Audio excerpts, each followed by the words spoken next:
pleasant good morning to one and all. Pleasant good morning. Welcome to the Monday's episode of Speaking Out, Exposing Corruption and Incompetence. Welcome. I hope you had a wonderful weekend. Hope you're looking forward to a very productive week. Welcome one and all. And as we will always say, you come on, share the live as soon as you get on. Give us a thumbs up. Let us know that you're here. Especially those persons who were in the schoolyard since 12 o'clock last night, 12 o'clock this morning, however you want to look at it. But we scheduled the program very early this morning, and almost as soon as we scheduled the program, at 12:03 this morning, the first student was in the schoolyard waiting for us to get started. We're not going to disappoint you. I don't think we ever disappoint on this program, so we are going to bring you the credible and valuable information. Just buckle up and ready for it. Sit in your benches and pay rapt attention to the many issues we have to talk about this morning. Many issues once again.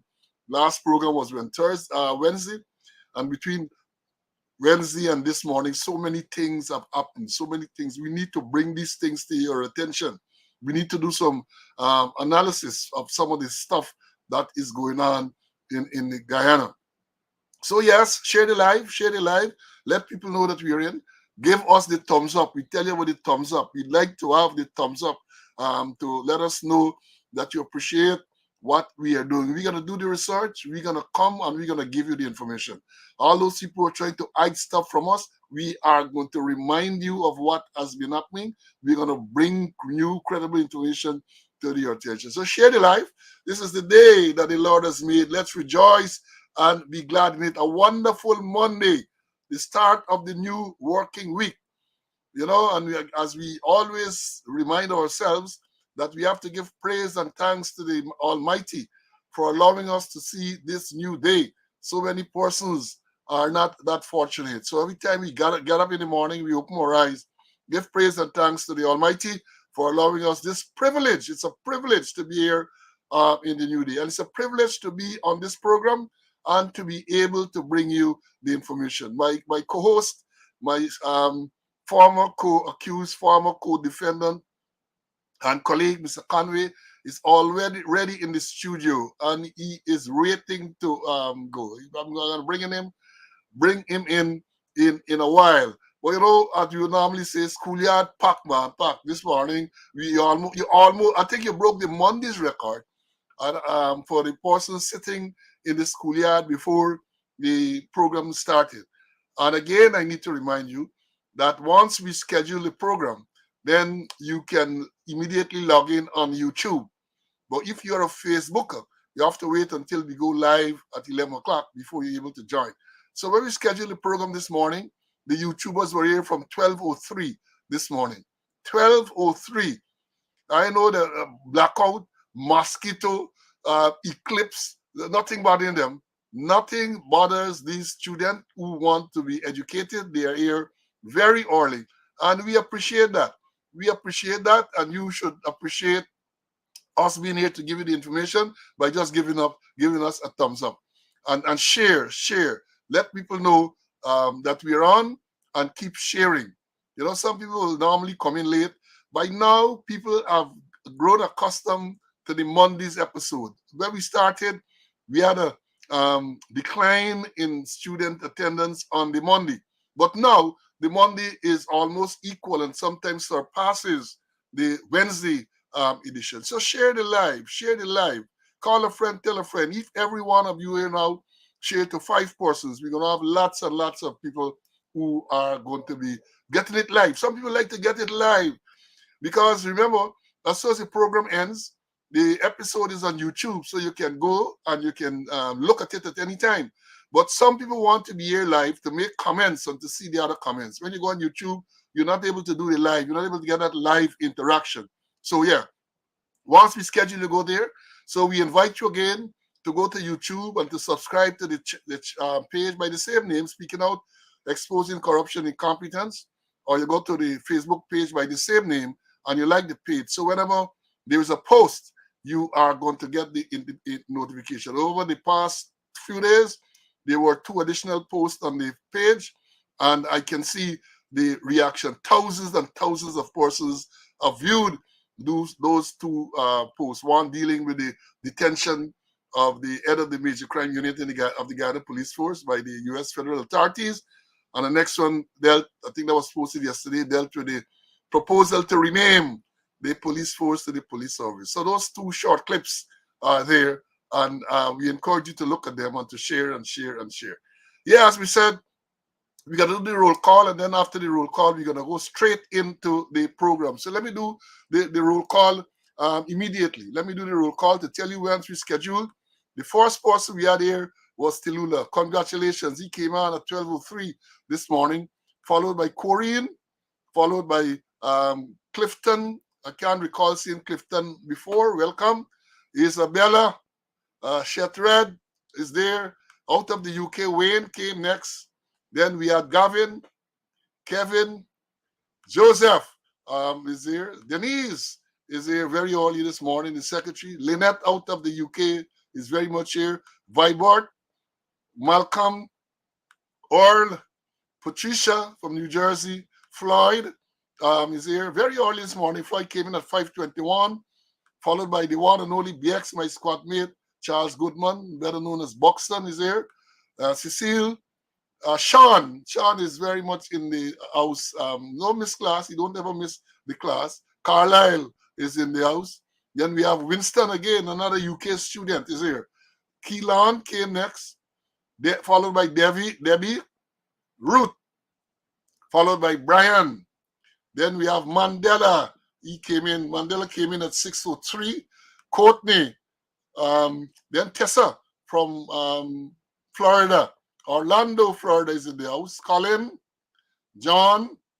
Then we had Denise, Raul, Dexter came in at 6:30. Joan, then Wayne.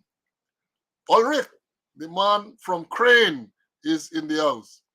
Ronald, Kenneth, and Kenneth is from Maryland. He's here. Melissa, Clive is another UK student. Winston from California. Then we had Magnell, Anthony. Then we had the one and only Como 8218 from New Jersey. Clifton, all the way from Paris. Clifton is another dedicated student, all the way from Paris. Then we had Pito, is from Queens. Out of California, we have 9135 TK. Terrence is here. Then out of Texas, we have Everett. Mom from Melanie Damashana. Francis Keith is here. Carlton from New York is in the house. Vernon. Then we had Paul. Paul is from Canada. Desiree. Desiree is from Georgia. Clarence. Rhonda. Pauline. Rastaman is also here. Evangelina. Camille. Then we had Lucius, Ian. Floyd is here. Felicia. Jacko from Georgia is in the house. Maureen. Then Ovid is here. And then the man from in the hills, Barlett, from the hills in Linden is in the house. From Queens, Colin is here.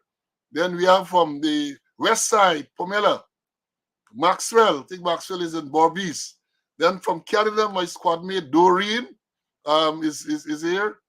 Then followed by my next squad mate out of Barbados, Ulrich. Then we next had Princess Earl from Lamar Springs, waiting here for the information. Glennis, Monica, followed by Melville. Carl from Arizona is here. Clarence, Michael. Then after Michael, we have from the East Bank, Peters Hall. Anthony Bradshaw is in the house, followed by Anne. Then out of Canada, Gordon Collins, Old Police 6659 is here. Then Schwartz, Leon is in the house. Patricia came next. Then Michael from the British Virgin Islands is here. Then Sheena, followed by Sandra. Then Stefan. Then another UK student, Orin Bade. My boy Chicken is in the house. Then we have Polly is here, Vivian, followed by Barbara. Out of Canada again, Terrence Young, 9795 is in the house. And Gordon, followed by Claude. old boxer man, Claude, Bert, Easy, Trevor, then the man from the East Bank, Vibert, is in the house. Danny is here, followed by Carville, David, then John, Fergus, Chilo, some part of the U.S. Chilo is a traveling man, not some part of the U.S. Lynette is in there. Lynette, and this came in at 10:39. Marcus, then we had Michael, then Evelyn, Yesan from Trinidad, Emerson, Pauline, then Stephanie, the name is number 12443, Jerry, Desiree, Don, and then when we went live, the first Facebooker was the one and only Raul came in, then Lynette from Barbados, then we had Patricia, Carlton Popo is in the house, Elvis came in, and the list goes on and on, Joan, and the list goes on and on and on. And again, I say we do the roll call because it's very important, and for you to understand that when we say that we have hundreds and hundreds of people online and dozens and scores of people waiting since 12 o'clock this morning, we are providing you with the evidence of that statement. We're not making these making these statements widely. We provide you with the evidence. So after the roll call, let me make some announcements. We like to start off with announcements of the deaths, and so it's never a pleasure to announce the passing of someone, but we need to bring this information to your attention. And over the weekend, we learned of the death of a former member, 0718 Wood. I remember Wood. I think he used to be training school. I can't remember exactly where he used to be, but a picture was posted and people were asking for a name because they said he was found dead in a house somewhere in the US. But then he transferred 0718. We learned that it's 0718 Wood. I can't remember his first name now.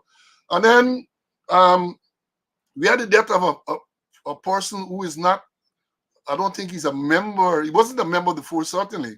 I'm not even sure he's one of the students, but I think I should mention it. I'm referring to Mortland Smith. Now, Mortland Smith was a custom broker, and he was known as Chowmin. That's Mortland. As a matter of fact, when I saw the name Force, I struggled. When I saw Chowmin, I knew exactly who the person was, but I was struggling to remember his correct name. Mortland Smith, Chowmin, was an ardent pistol shooter with the Guyana National Rifle Association, well-known custom broker. Chowmin died over the weekend. It shocked the shooting community, and I guess many others. Somebody saying Wolf was Rudolph. Thank you very much, student. Rudolph Wood, 07 Ward 8. Yeah, so Chowmin died, ardent shooter, always involved in not only pistol shooting in Guyana, but he traveled around the Caribbean. He was a trained range officer and all of that, safety officer, and Chowmin shocked all of us when we learned of his passing recently. And the other announcement, we spoke about the death. Well, let me go on, and then we're gonna come back to that. We're gonna go on to the birthday greetings, and then when I bring in Mr. Conway, we're gonna speak about two other sad issues that I really wanted to get him involved in. But in terms of birthdays, let me tell you, belated birthday greetings to Superintendent retired Wayne Jackson, Jacko. You remember Jacko, very good cricketer.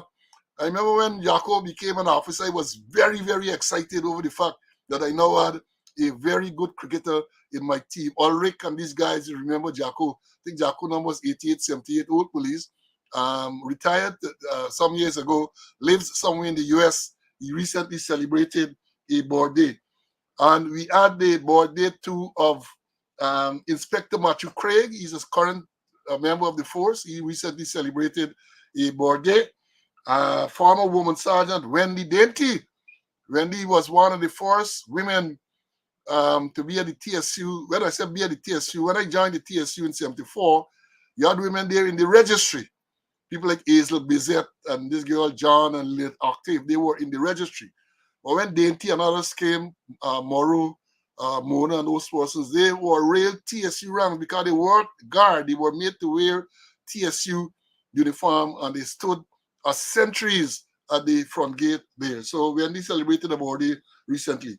And then we had the birthday last Thursday of the Sage, none other than UC Quayana, formerly Sydney King, celebrated his 99th birthday on Thursday last. UC Quayana, a real legend, a walking encyclopedia. He celebrated his 99th birthday last Thursday.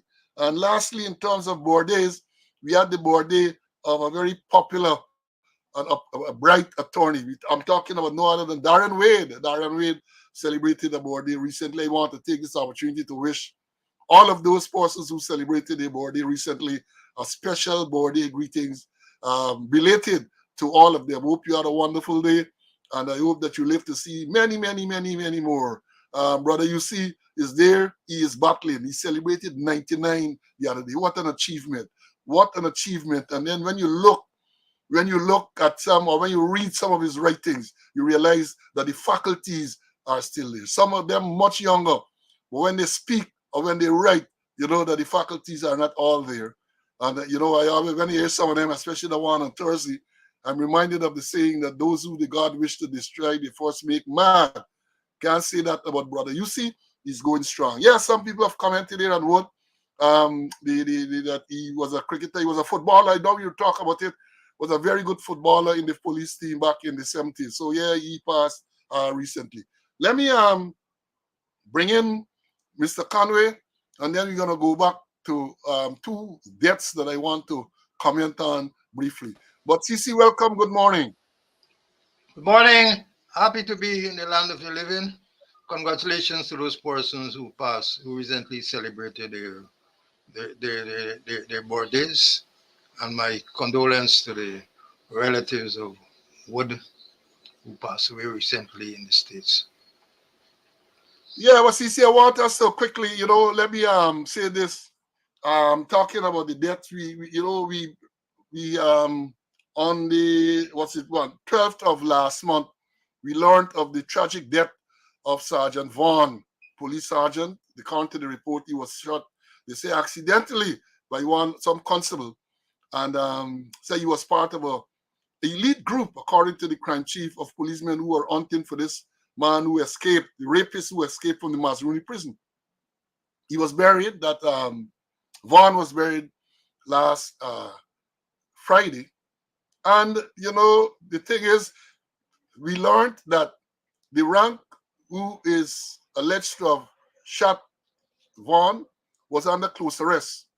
And then at some stage, we learned that that file, along with a file relating to the ranks and special branch, who shot 88, at least 88 rounds at a police sergeant, and they missed. I must tell you, they shoot and they missed. It was the all kill chow man.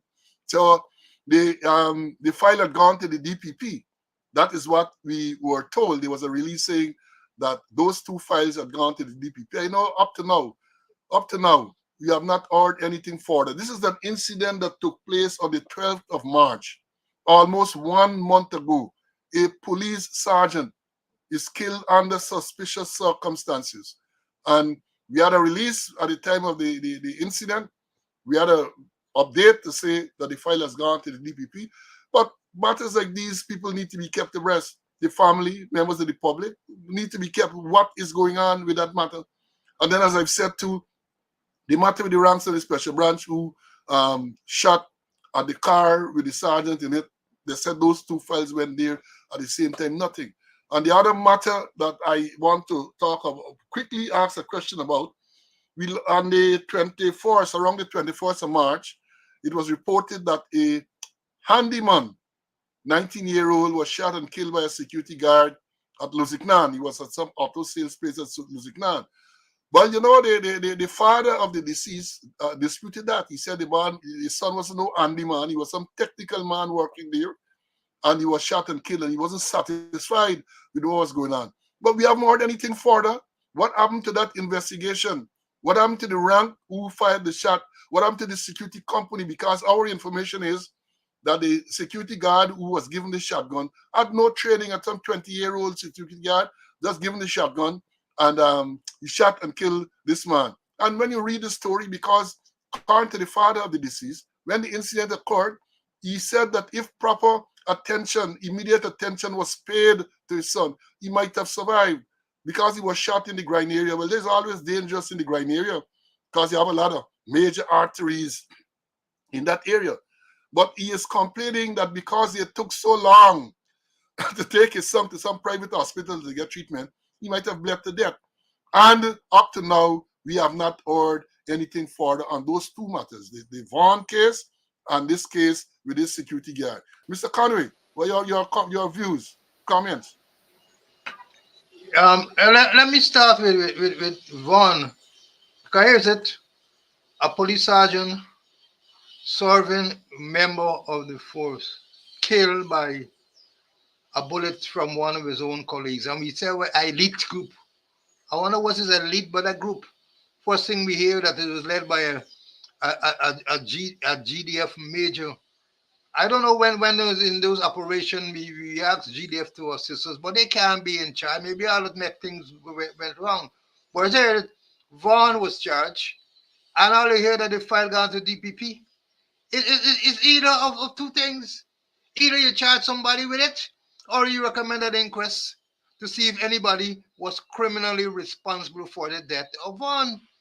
And let me jump ahead. We had the funeral on Friday, and they showed total disrespect for the relatives of Vaughn.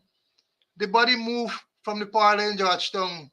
A motorcyclist with no ceremonial that is customary. Normally they have a ceremonial, somebody ceremonial is called. Went to the house there, went to his home, and not a representative of the Ghana Police Force. Let me repeat, not a representative of the Ghana Police Force was present at the house of Morden where we reside on the West Demerara.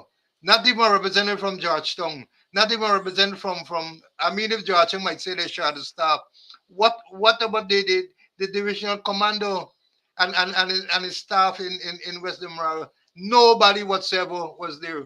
Total disrespect for a man who served as a sergeant, killed in the line of duty.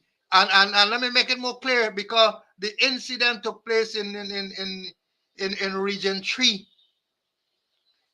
It's in Region 3. I mean, it is closer to Barticle in the logics, closer to from Barticle to get to that location. But there's it, ranks from Barticle or there and even some tongue to give support to Region 3.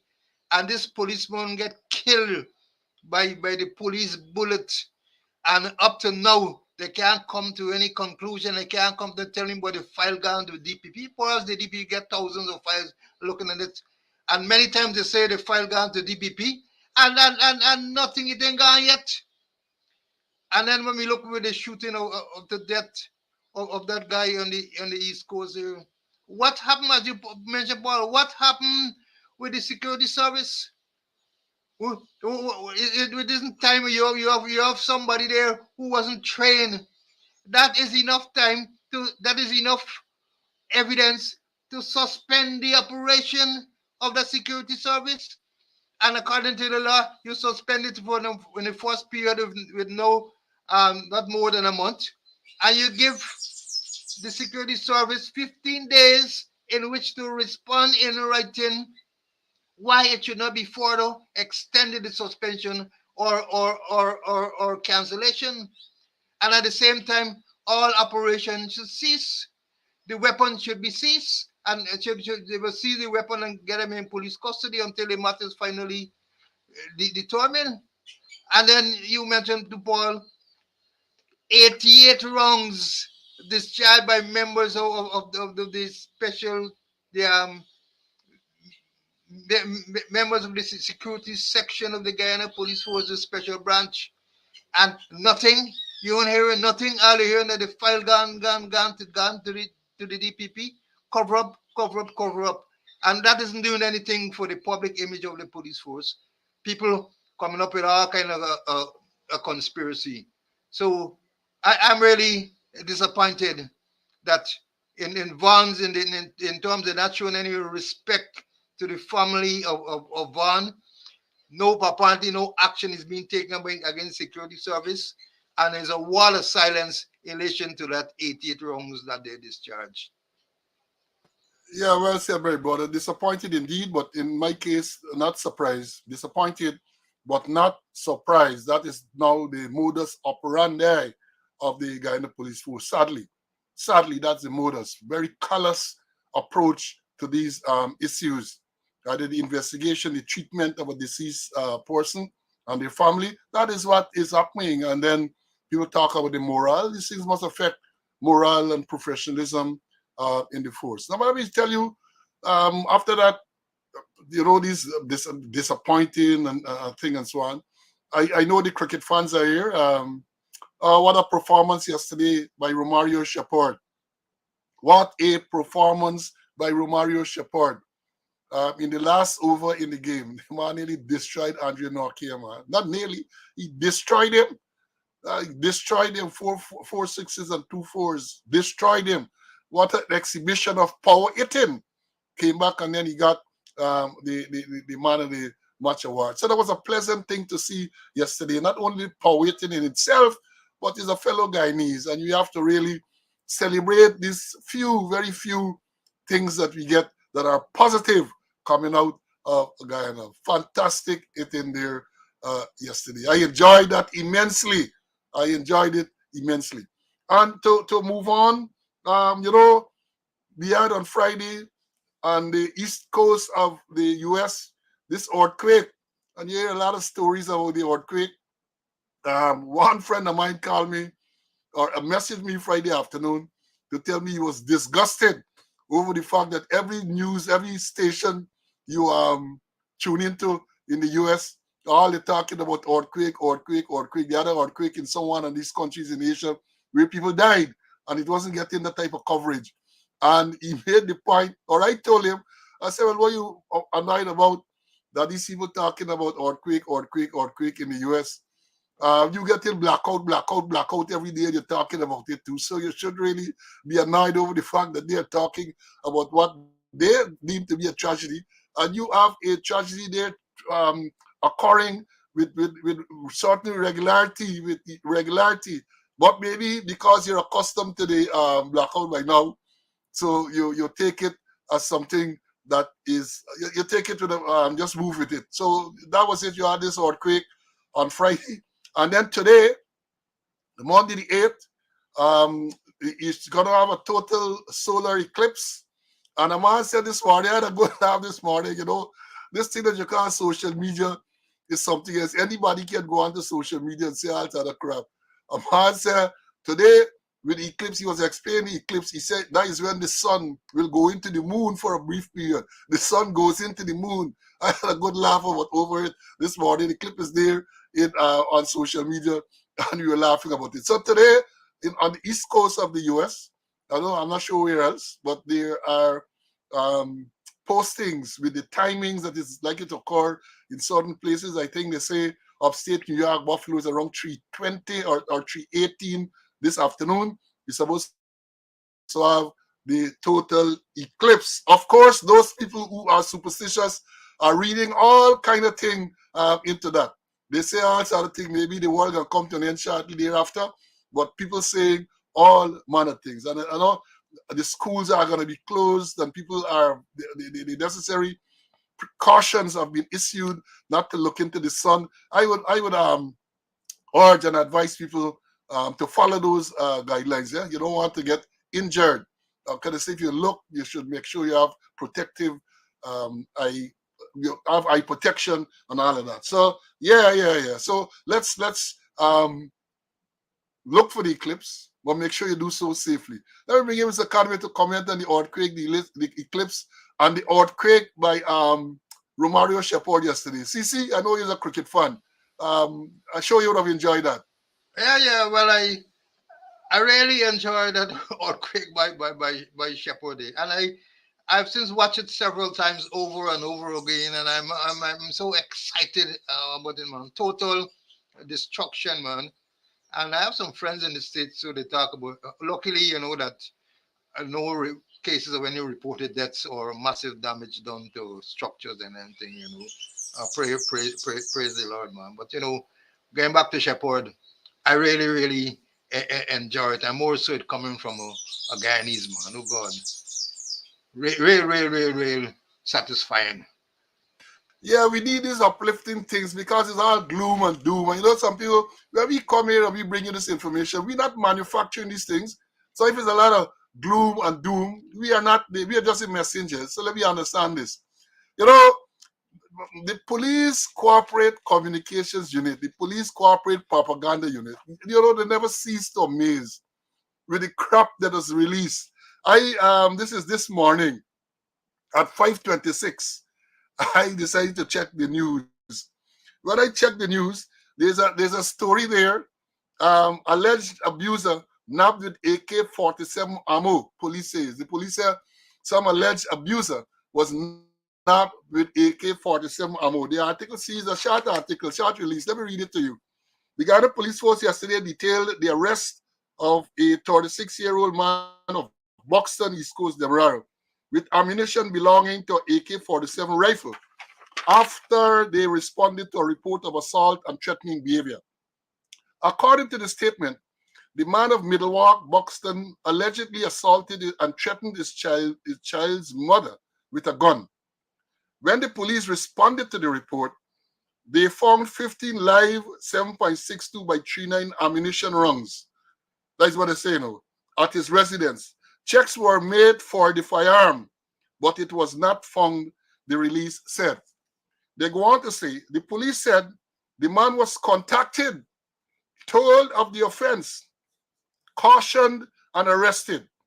The ammunition was photographed, taken possession of, and escorted to the Vigilance Police Station where it was processed for latent print and lodge.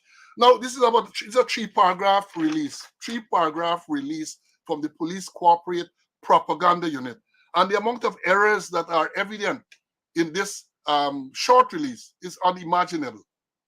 First of all, well, they talk about AK-47 with ammunition belonging to AK-47. I don't know you have ammunition belonging to AK-47 rifle because AK-47 rifle is not the only rifle that fires the 7.62 by 39 ammunition. Not the only assault rifle. The other rifle is an assault rifle. There's a big difference between a rifle and assault rifle. All right, you might not be technically don't have the technical know like me or so on, but these things are important. Get people who know to vet these things.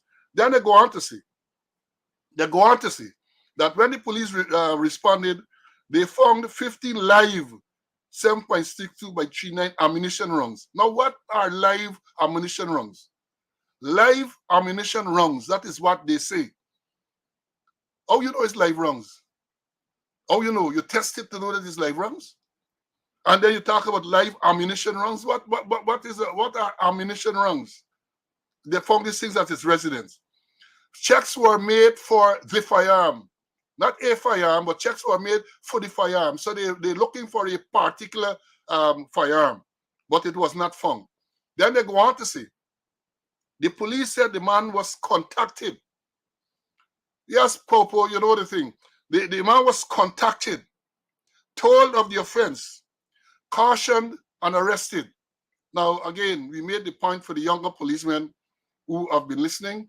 The people in the corporate communication and them, I believe that they are beyond redemption. But let me tell you, the sequence of events, as we were taught, and generally, and not generally, accepted.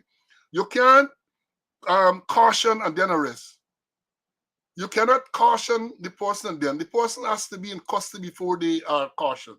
So the sequence should be that you told the person of the offense they alleged to have committed, arrested that person, and then you caution.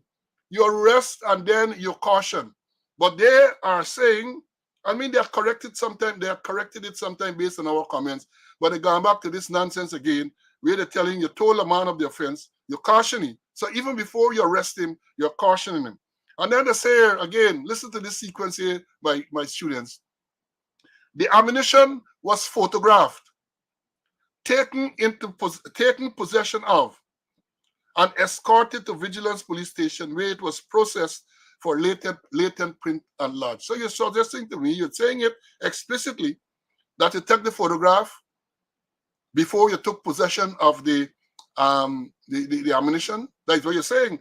You're saying the ammunition was photographed, taken possession of, and escorted to. How you escort ammunition?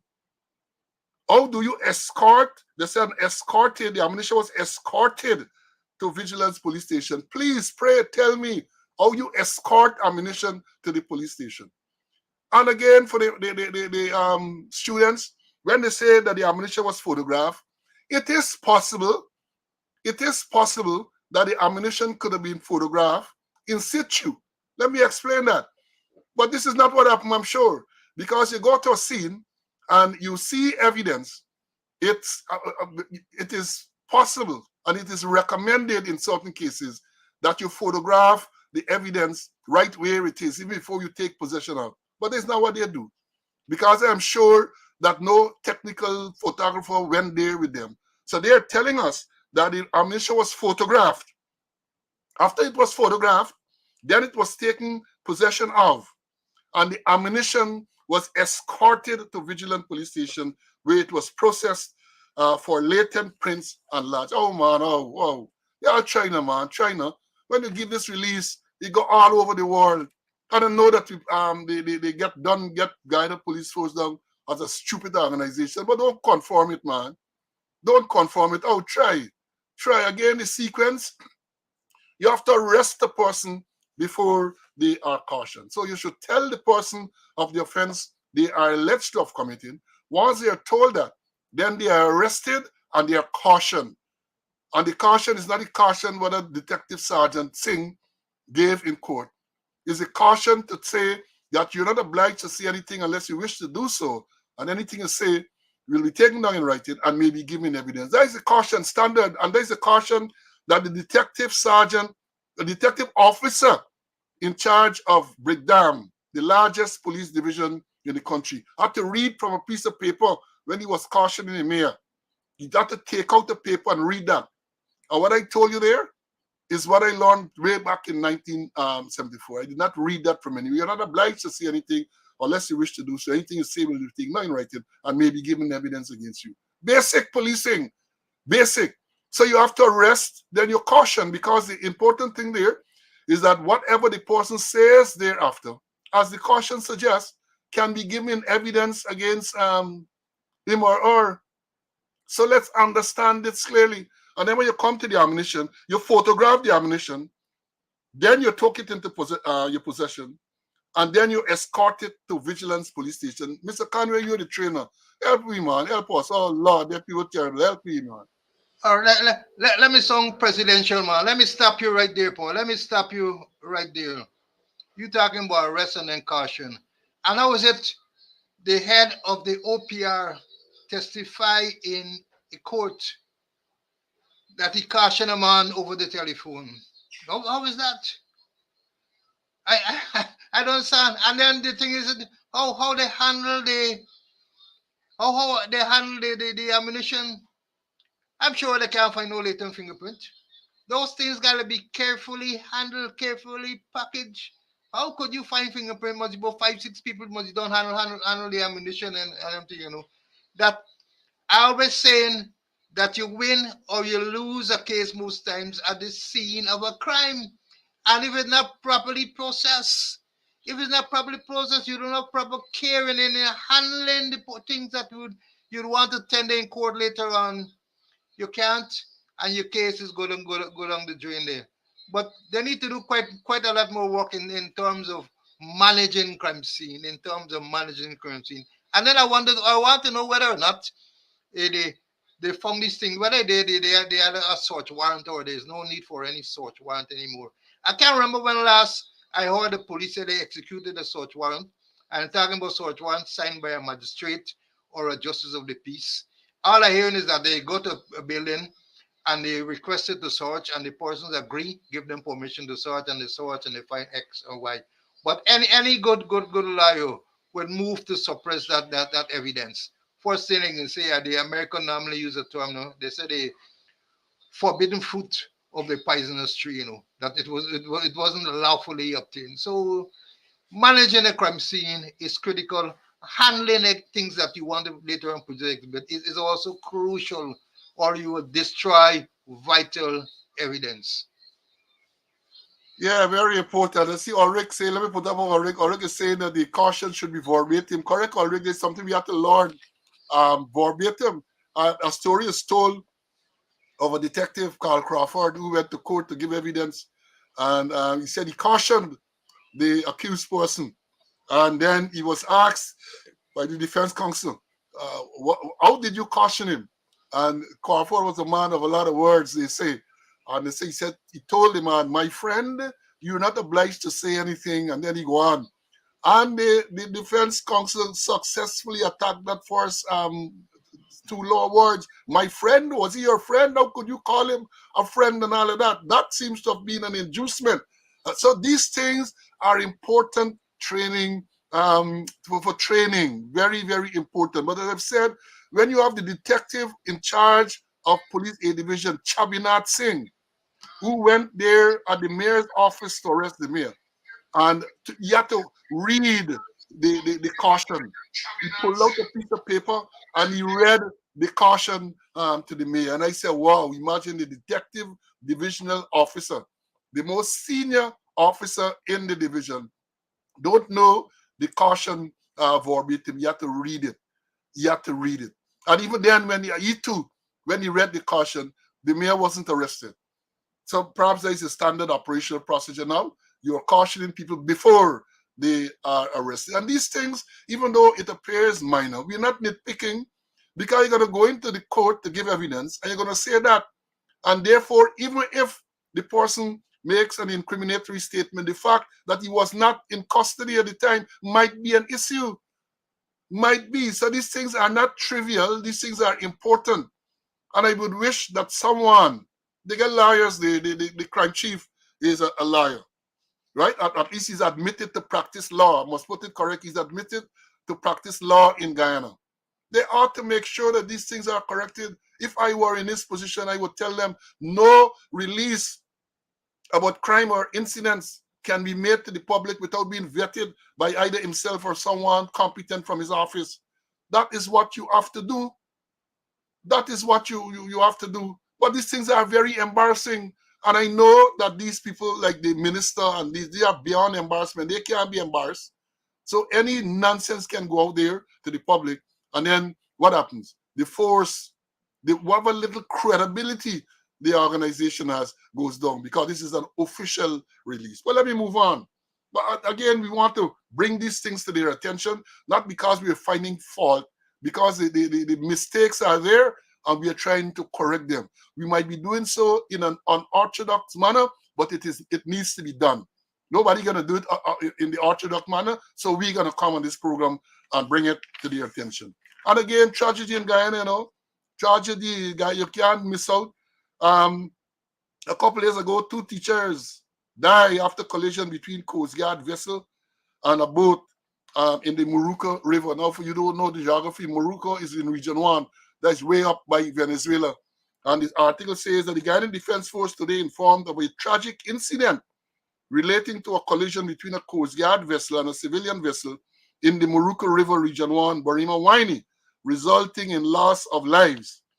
Preliminary investigations, the GDF said, indicate that the collision between the Coast Guard raider craft and the civilian vessel occurred at approximately 06:45 hours today. The civilian vessel was occupied by 3 adults and 1 baby, while the military or the Coast Guard craft carried personnel from the Coast Guard. They didn't say how many. Unfortunately, the vessel operator and the baby's mother lost their lives in the accident. They were transported to the charity hospital where they were pronounced dead on arrival. The Coast Guard personnel have not reported any injuries. They said the Guyana Police Force has launched an investigation into the incident. And then again, the Chief of Defense Staff expressed condolences and so on. But this tragedy. The two persons, the two teachers died. The female teacher who died was the mother of a 3-month-old baby. The baby survived.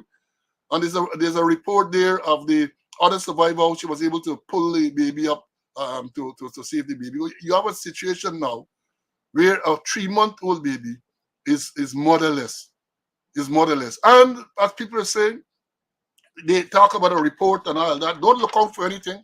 Because remember, since December, I think last year, it was December, that the helicopter crashed and killed 5 soldiers, including very, very senior members. And we are hearing nothing. There's a news blackout.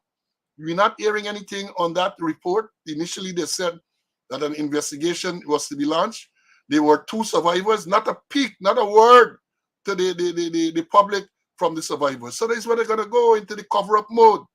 And when these things happen, whatever they say at a later stage, people don't believe. People don't believe because people believe is a cover-up. They have no credibility, and that is part of the problem. But CC, I'm sure you want to comment on this tragic boat accident which took the lives of these 2 teachers. So sad. And I know the area well, they talk about the area 99 turns, quite a number of turns that you have in that Morocco River. I traverse it daytime and nighttime, and it's very dangerous. But recently we had quite a number of accidents in the area, and most to speeding, and and it's so sad. And my condolences to those teachers who have gone to the great beyond, but very, very sad. And persons got to be more careful traversing Morocco. 99 turns is called the place. All right, I'm not familiar with geography, but that's why I love my colleague, man. He's been all over the place. He's better traveled in Ghana than I am. Now, the next thing, as I said, another incident. We're going to talk about it more on Wednesday, but let me tell you that there was another, what they call execution style killing last night. It is reported that some well-known Clinton Chase, known as Rasputin, was killed last night in Middle Road, Le Penitence. People roll up on him and pump bullets in him and kill him. We're going to talk more about that on Wednesday because I want to say to the authorities now, Minister of Home Affairs, Robeson Ben, the National Security Advisor, because this thing has a national security implication. The extended squatter, Blanham, maybe even Nanlal and all these people. My information is, and listen to me carefully, I know you all record that these killings from the Dreddy and the attempt on the attempt, 2 attempts you had on 2 different persons, and this one last night. My information is that they are all related. That is the information I got. So I hope you understand. If I could get the information, I'm sure that you can get on top of it. Another execution style killing. And it is sad because when these releases are made, I read a release from someone of the online news news sources, not news source, some one of the online news sources of a little while ago. They don't tell you that this man Rasputin, in other words, they paint Rasputin as a criminal. Say he served time for the stealing of some vessel or vehicle, or terrain vehicle or something like that. And then they claim that he was arrested with drugs some time ago. So they done slanted it to tell you that, look, this man must have had a criminal record because they actually said so. Well, what they got to do with it? It's a murder. And the fact that he had a criminal record should not play into the diligence you exercise in investigating the murder. So let me understand. So you had that. And so let's wait to see. I am saying to you that these things are related. And I am related. And as we're talking about that, let me say immediately before bringing Mr. Conway to comment on that, is that I asked a question in the announcement for the program yesterday, whether or not the head of the major crime unit, Superintendent Mitchell Caesar, is back in Guyana. I asked because you got a murder last night. Let me hear if he and the major crime unit is going to tackle that. But I want to say this, if he is back, If he is back, for those of you who don't know who I'm talking about, Caesar was in transit in the USA sometime last week, I think it was, and he was detained for an extended period of time by the US authorities and questioned at length. The information is that his phone might have also been confiscated, and they questioned him at length. And the vice president of Guyana, the second vice president, Barrett Jagdeo, at his press conference the week before last, said that, oh, that is not a matter for the government to deal with. The police will deal with that matter. And he gave the impression that there was no need for concern. And I said in the previous program, there's every need for concern because you're not going to pull in the head of the major crime unit of the Guyana Police Force just randomly. They're gonna it's part of some investigation, and they would have asked him pointed and direct question. But if he is back in Guyana and if he has resumed duty, let me digress to say I used to be the divisional commander of A division, and Caesar worked with me there. His officer was Silal Prasad was the detective officer, and Caesar was one of those detectives there.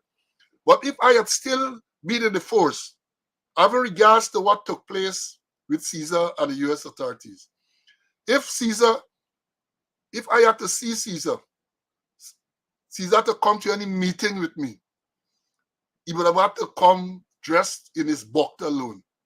Let me repeat that. If I were the divisional commander, if I had been in the force, having regards to what transpired, Caesar detained and questioned, some people say 7-8 hours by the feds. When he returned to Guyana, if I had to see him for any reason, coming into my office, he had to come with the Bokta. And for those of you who don't know, it's a Bokta, it's brief. Can't get on no clothes. You ain't even want to get on shoes. You got to come in his bare brief, his Bokta. And you understand what I am saying here. So all of them were around now. I entertain somebody to find out what this detention was all about. I let you come there with the clothes on, I let you come there with the shoes on, and so on.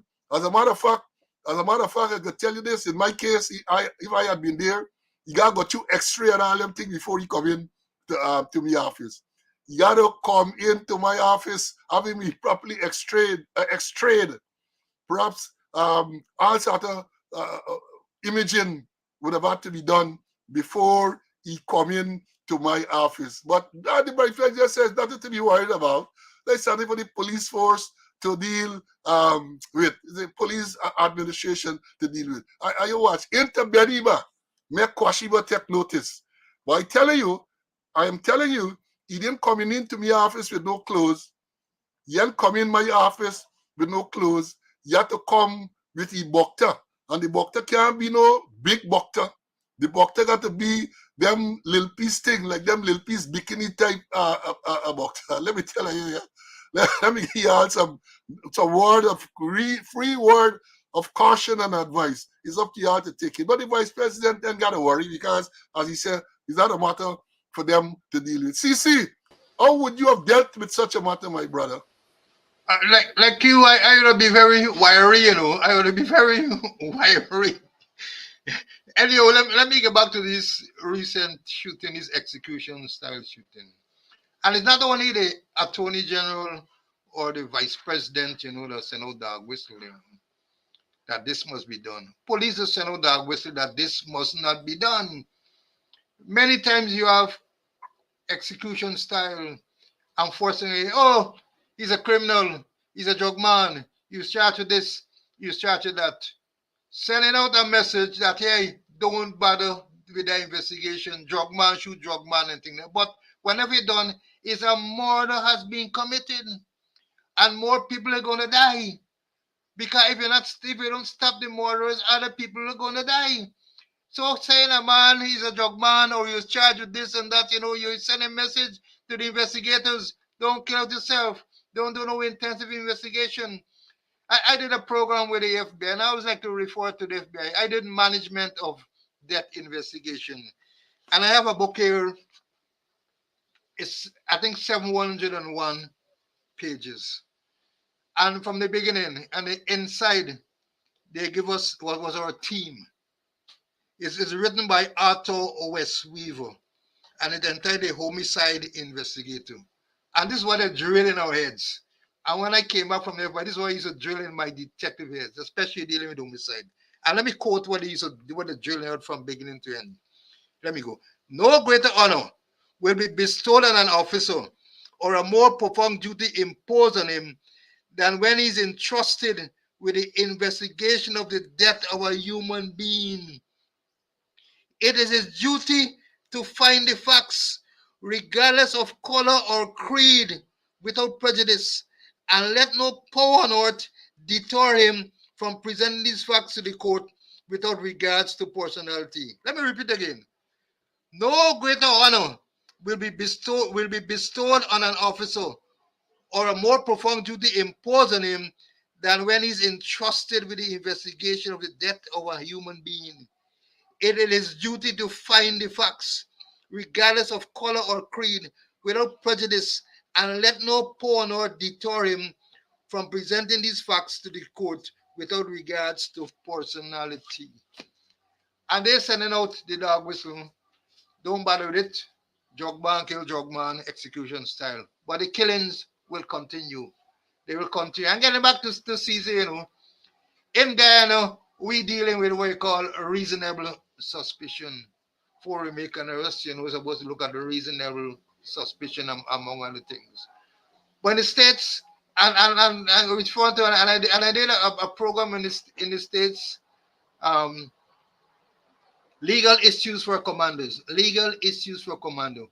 And in the United States, they, they're dealing with probable cause.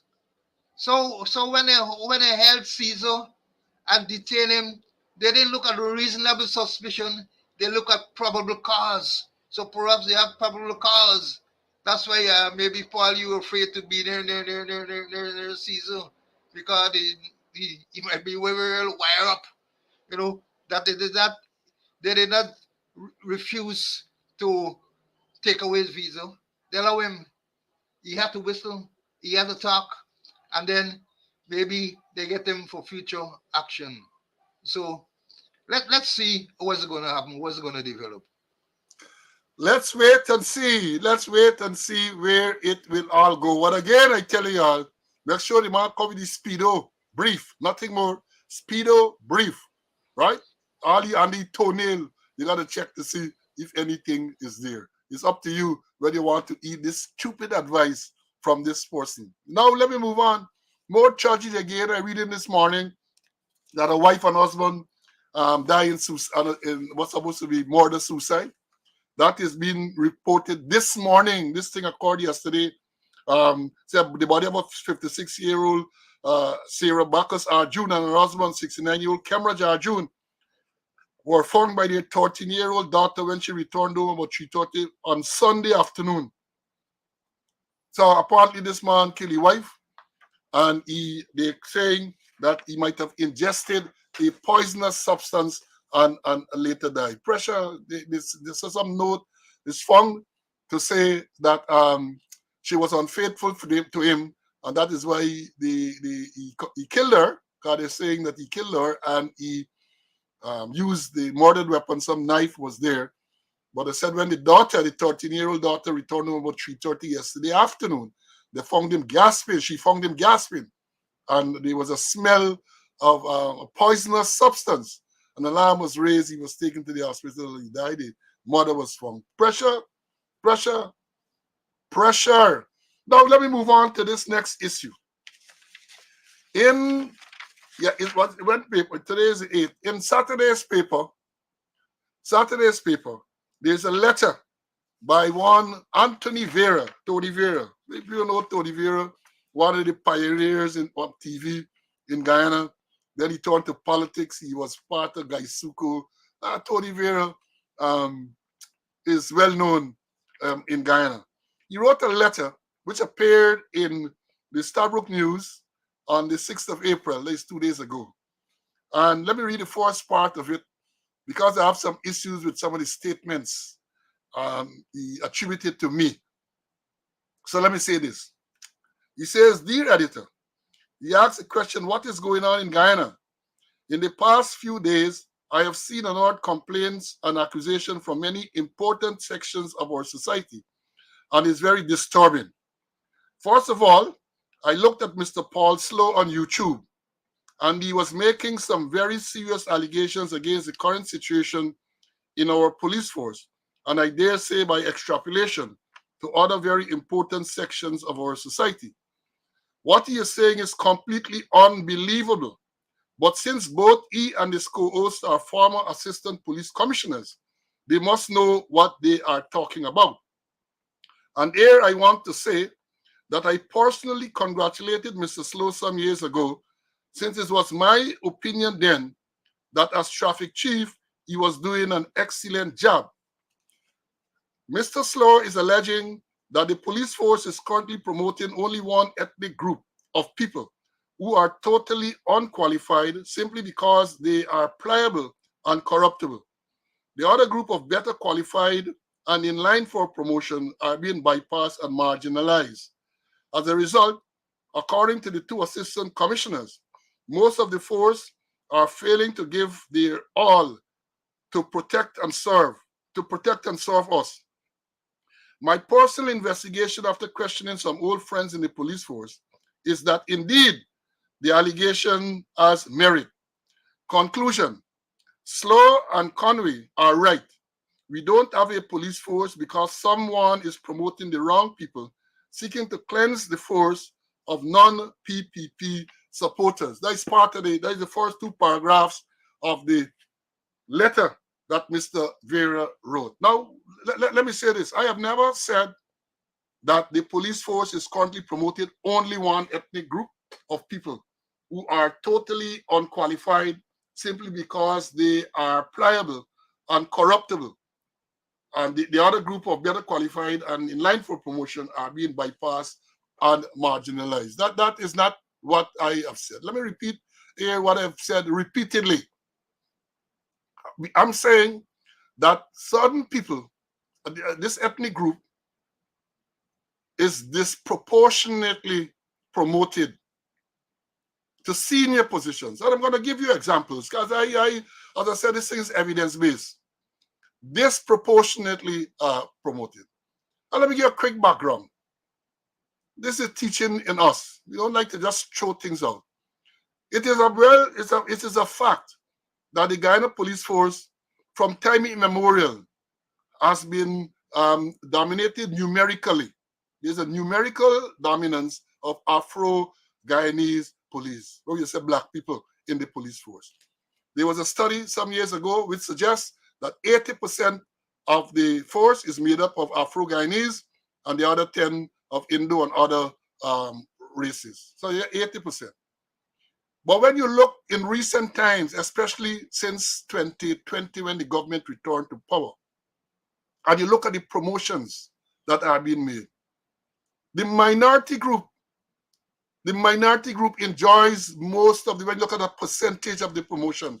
So if they are 20%, as the study suggests, the promotions that they get, especially the senior promotions, are more disproportionately in favor of those forces. And that is a fact.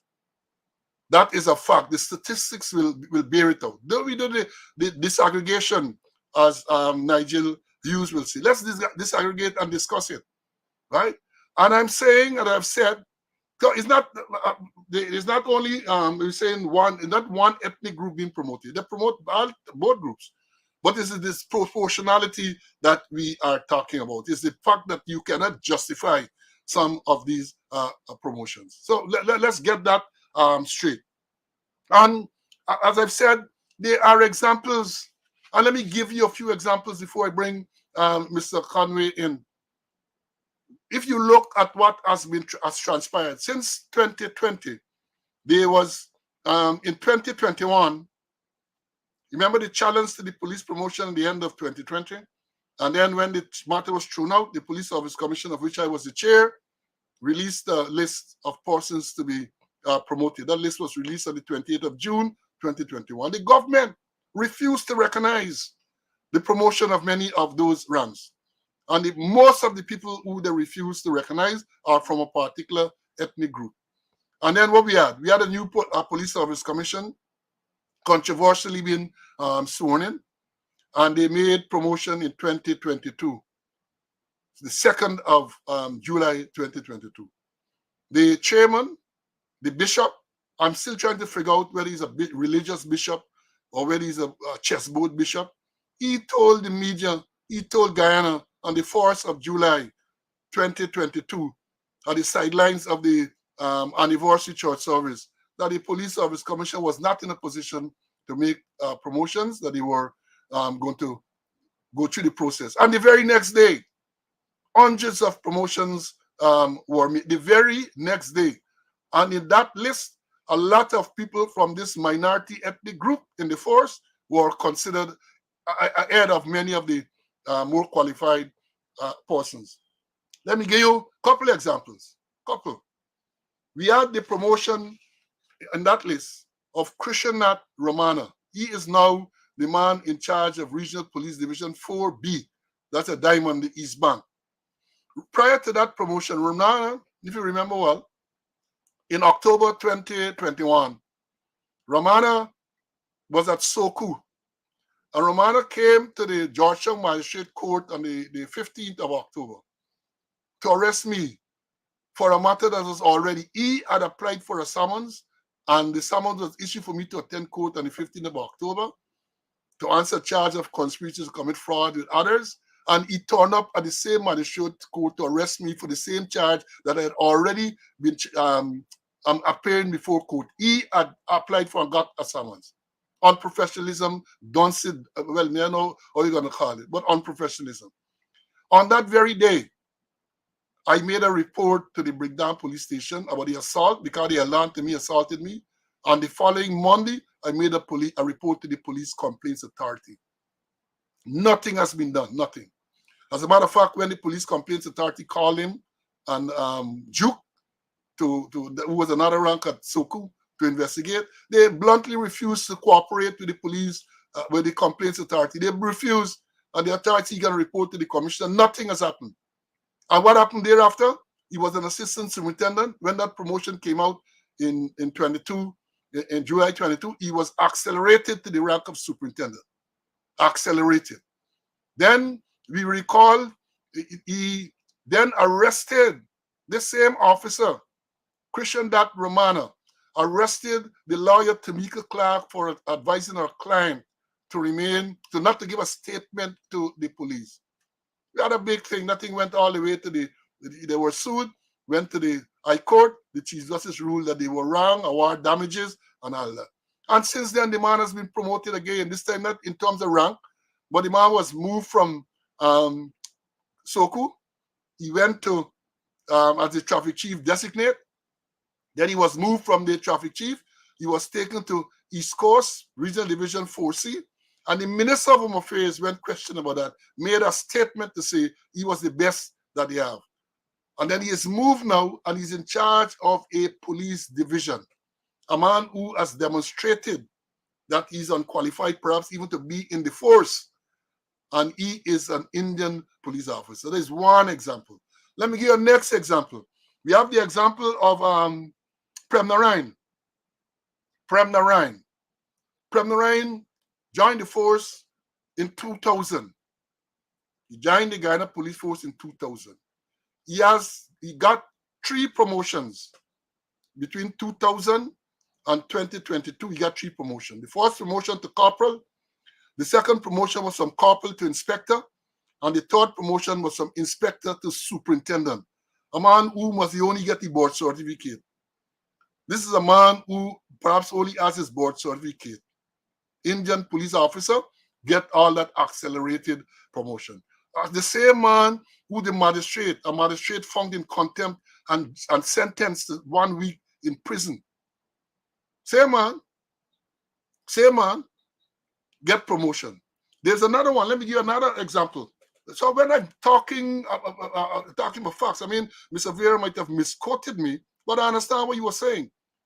Then you have an assistant superintendent, Jagnanan.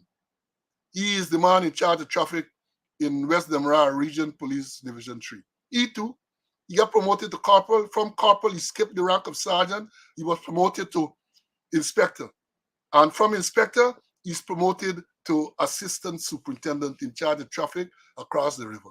And let me remind you, because I'm sure Mr. Conway would too, is that West Demerara has been found to have the most dangerous roads in Guyana.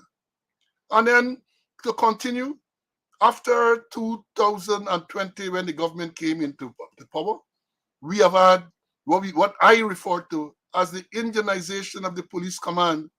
When you say these things, we think you're talking race. I'm not talking race. I'm not talking race. This is a fact. So you have the police divisions, 1 to 10. Well, in case of division 4, that is broken up into 3 divisions: region 4A, 4B, 4C. So currently, what do we have?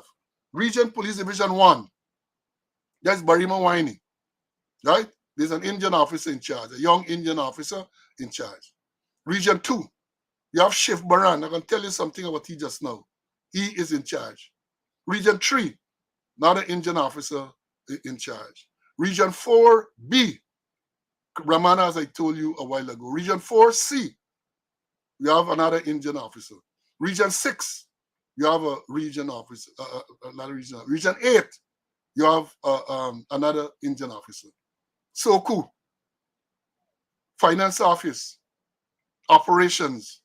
These things, and many, not all, but many of those forces are unqualified. In the case of Shibbaran, he's the man who you recall took the statement from the rape victim in the Dharamlal case on June 16th. The statement was taken on June 16th of June 2023. The commander, he took the statement trying to get the girl to recant the story.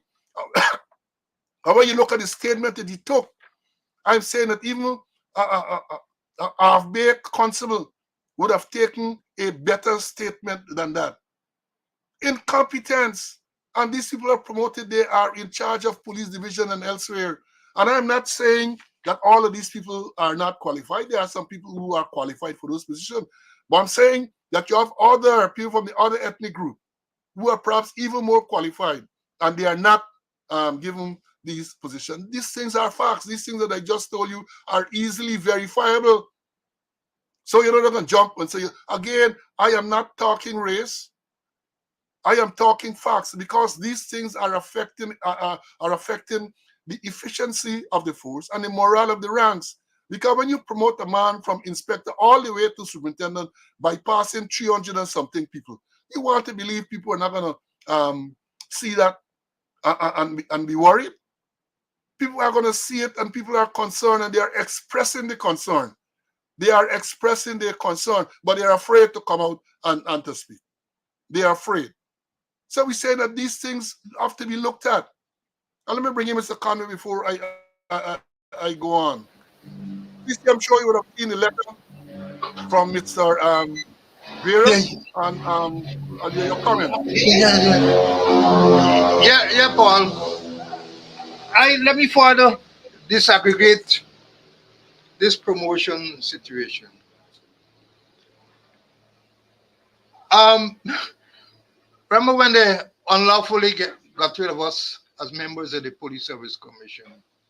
They appointed a politically, they had a politically appointed Police Service Commission, and not one of them, not one member of that commission, from the chairman right down to the other members, had any experience in law enforcement, and they're dealing with law enforcement officers. As you mentioned, on the force, the man who said he's a bishop, in an interview with the one who is weak down the lakeside, said that he was awaiting the list of recommendation or promotion from the commissioner before they would promote anybody. And on the 2nd of July, 250 something persons promoted. And maybe he has some qualities like Jesus Christ, because he resurrected Dr. Lawrence Peter and invoked Dr. Peter principle which talking about promoting incompetence. So we had 250 something persons were promoted, and many of them incompetent. And let me disaggregate the situation. I'm not talking race, and I can't talk race because a lot of people don't know. My grandfather was a dead East Indian, and my grandmother a dead black. And there's a way come up. Grandmother East Indian, grandmother in Negro, grandfather East Indian. I can't talk race, and I grew up with different races. Now looking at the promotion, persons promoted to assistant commissioner. 5 out of the 8 that was promoted East Indian. 7 out of the 11 senior soup East Indian. 10 out of the 21 superintendents East Indian. And let me stick with senior level here. And it's not only ethnic thing, they had gender bias. Not a woman in the police force was promoted to senior super assistant commissioner, not a female. And right now we don't have any female commando, divisional commando. Now let's look at some of the people they promoted. Brutus moved him from senior super assistant commissioner, and he had a disciplinary matter pending. And when you have disciplinary matter pending, you can't be promoted according to the Public Service Commission rule. Karen Bash had a disciplinary matter pending. He moved from senior super assistant commissioner. Pastor had disciplinary matter pending. He moved from assistant commissioner, from senior superintendent assistant commissioner.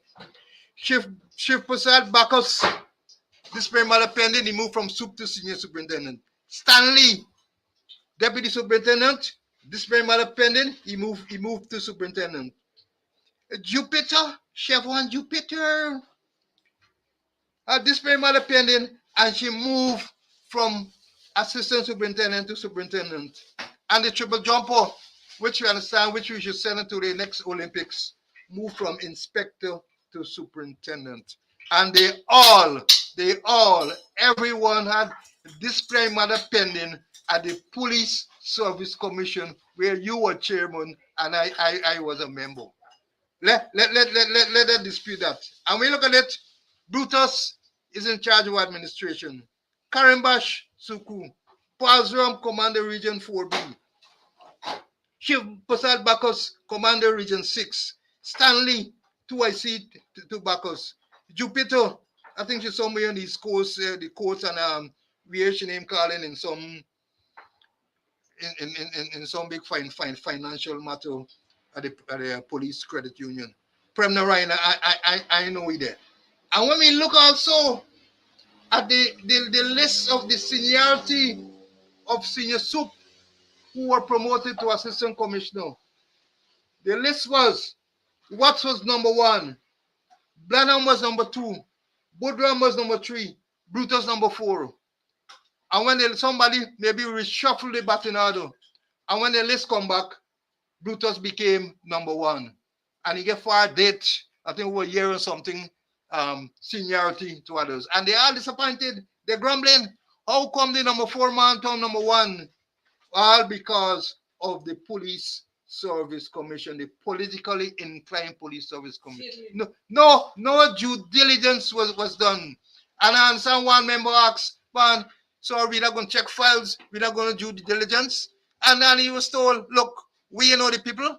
And I was told that was a listed policeman, let me rubber stamp it. And that is exactly what they did. You know, and the thing is, and I'm going to repeat it several times, that when you are incompetent and you try your incompetent best, you are still incompetent. So they promoted incompetence. They resurrected Dr. Lawrence Peter. The Peter principle came into being, and a lot of incompetence was promoted. Therefore, we get all kind of thing happening. And not only promoted, they put them in senior position. They put them in real position. Therefore, the police can't perform as it happens. So the things that happen in the police force is because of what was done and what was politically done. Let me stop here. Yeah, my brother, well said. And they put these people there for specific purposes. We saw what happened with the Dharamlal case. We saw what happened in the Dharamlal case, where very early, Ottawa Chief, they won the commander at region police they won their Chief Baran. Very early, he intervened illegally. And I said then, and I repeat here now, that was a perversion of the course of justice. And the DPP did not see that to take action against. And the man is there as a divisional commander. And you have others. And again, let me emphasize, I talk facts. I don't talk race. And people tell you when I was at the police office commissioner throughout my career, right? That was never factored into the job I got to do, whether you were an Indian, whether you're a black. If you were corrupt, I can deal with you. If you are competent, I will deal with you. And those who want to be honest will tell you, they will tell you that that is the way I operated then. That's the way I still operate. But before I go on, let me give you all some news that just came to an. I'm sure a lot of people will want to hear this. You know, we were talking about this, the issue with the public service credit union, where they had this meeting, the special general meeting, and as a result, some persons were elected, some persons were barred, and when they went to do the first meeting, I think it was the Monday following the meeting on the Saturday or the Sunday, can't remember exactly now. That lawless and disgraceful behavior by those women who were part of the previous committee where they sat on the table, they stamped and they disrupted the meeting. And out of the blues, the chief cooperative development officer sought to intervene.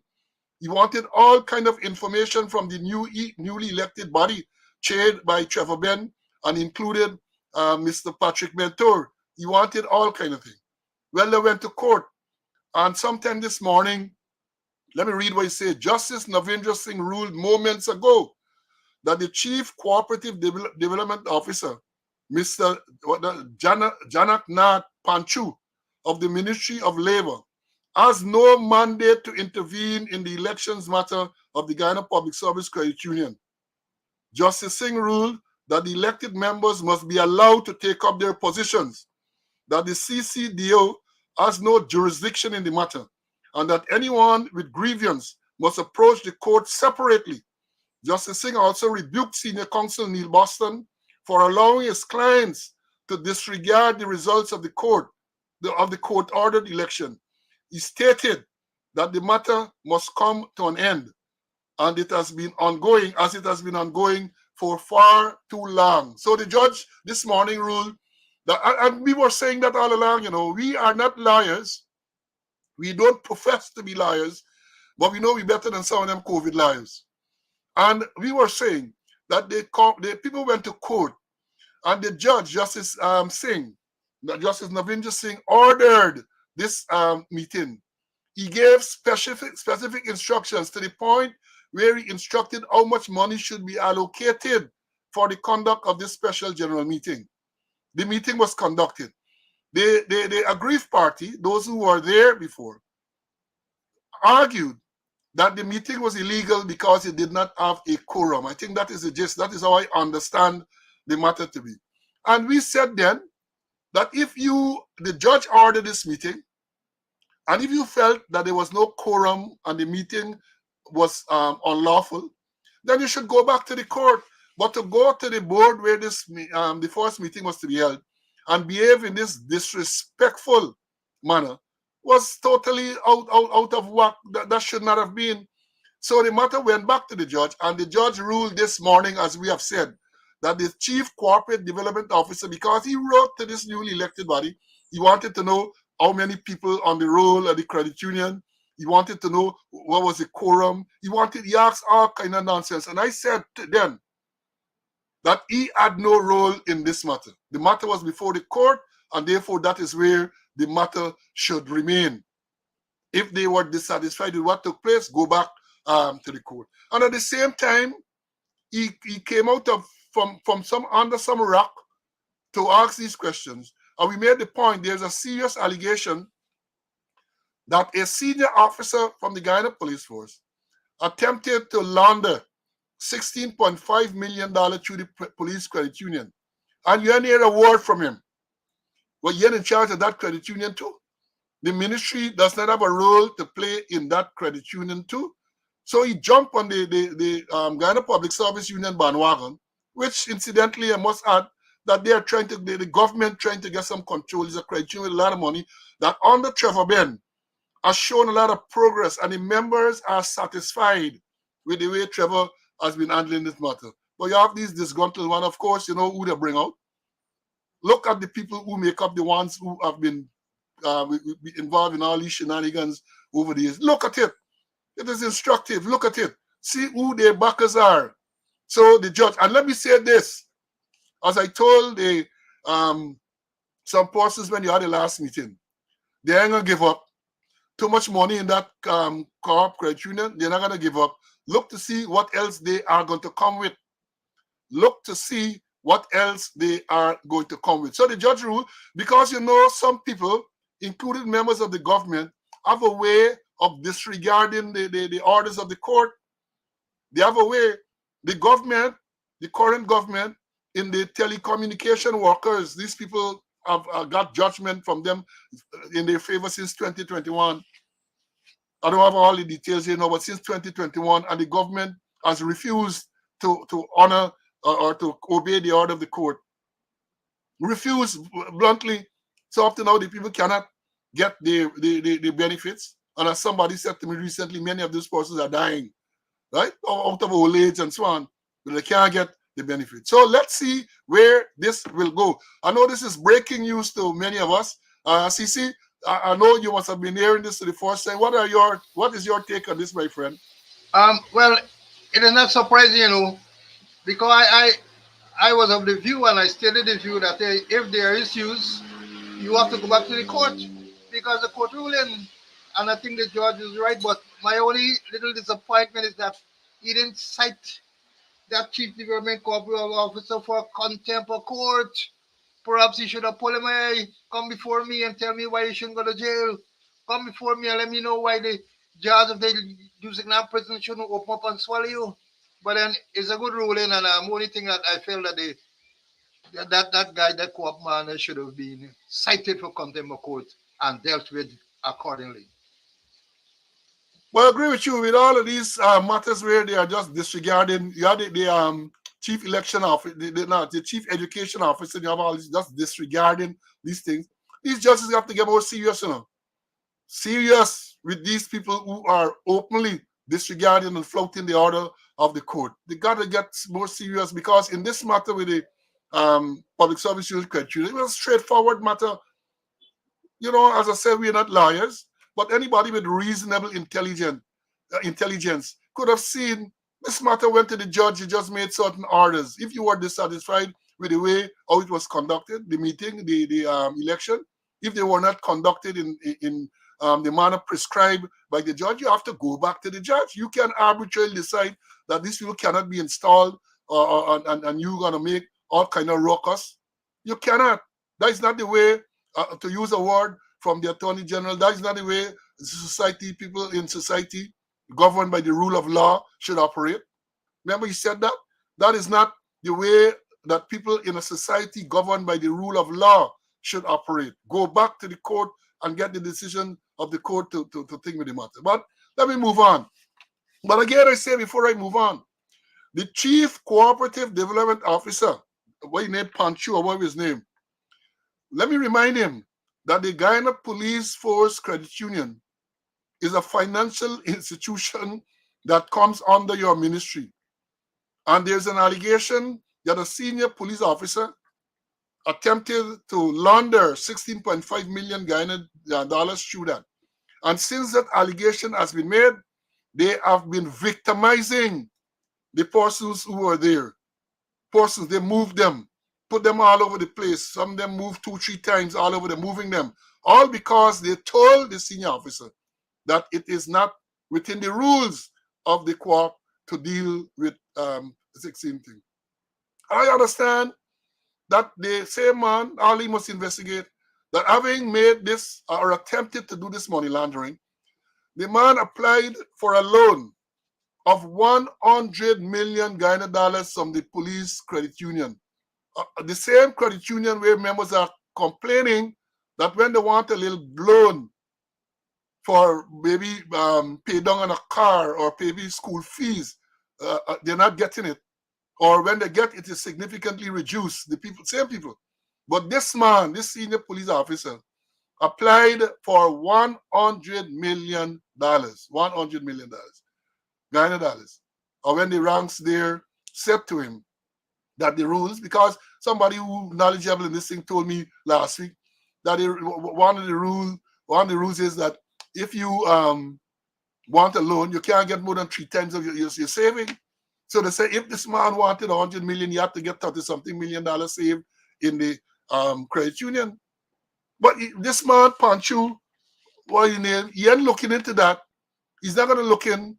I understand that they're asking the police or the department to do some auditing. What kind of audit the police or the department can do with such a serious allegation? What kind of audit? Any audit, the same cooperative, the cooperative development officer, they are the ones who have to intervene.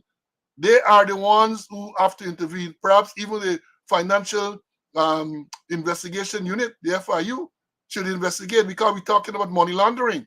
And I wish to remind you that under the laws of Ghana, a credit union is a financial institution. Financial institution. So let me see where that will go. Now there's another matter I want to bring to your attention.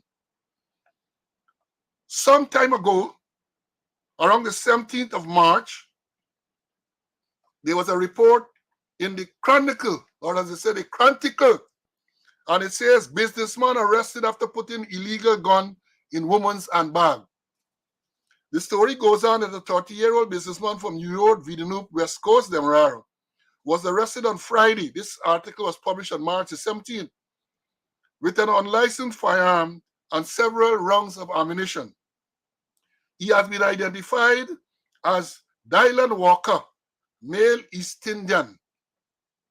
Police headquarters in a press release noted that on the day in question, at around 17 hours, a chief inspector leading police anti-crime patrol at Grove Public Road, East Bank, Demerara, in the vicinity of Jimbo Bridge, observed a Toyota Tacoma vehicle driving recklessly and promptly intervened.